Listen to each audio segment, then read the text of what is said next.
बहुत प्राचीन समय की बात है। असुरों के राजा महाबली अत्यंत पराक्रमी, दानवीर और न्यायप्रिय शासक थे। अपनी कठोर तपस्या और अद्भुत बल के कारण उन्होंने तीनों लोकों पर अधिकार कर लिया।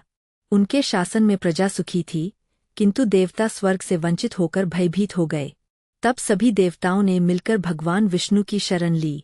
धर्म की रक्षा और सृष्टि में संतुलन बनाए रखने के लिए भगवान विष्णु ने वामन अवतार धारण किया। वे एक छोटे कद के तेजस्वी ब्राह्मण बालक के रूप में प्रकट हुए। हाथ में कमंडल, मस्तक पर जटाएं और मुख पर दिव्य तेज था, मानो स्वयं धर्म साकार होकर धरती पर उतर आया हो। उस समय राजा महाबली एक विशाल यज्ञ कर रहे थे। उन्होंने प्रतिज्ञा ली थी कि कोई भी याचक उनके द्वार से खाली हाथ नहीं जाएगा।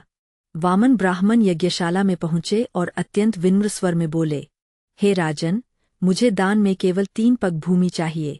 महाबली के गुरु शुक्राचार्य तुरंत समझ गए कि यह कोई साधारण बालक नहीं, स्वयं भगवान विष्णु है। उन्होंने महाबली को सावधान किया, परंतु दानवीर महाबली अपने वचन से पीछे नहीं हटे। जैसे ही दान का संकल्प पूरा हुआ, वामन का रूप विराट हो गया। पहले पग में उन्होंने पूरी पृथ्वी, दूसरे पग में आकाश और स्वर्ग नाप लिया। अब तीसरे पग के लिए कोई स्थान शेष नहीं बचा। तब महाबली ने पूर्ण विनम्रता से कहा, प्रभु, अपना तीसरा पग मेरे सिर पर रखिए। भगवान विष्णु उनकी भक्ति और समर्पण से प्रसन्न हुए। उन्होंने महाबली को पाताल लोक का राजा बनाया और अमरत्व का वरदान दिया। इस प्रकार अहंकार का अंत हुआ और भक्ति, दान तथा धर्म की विजय हुई।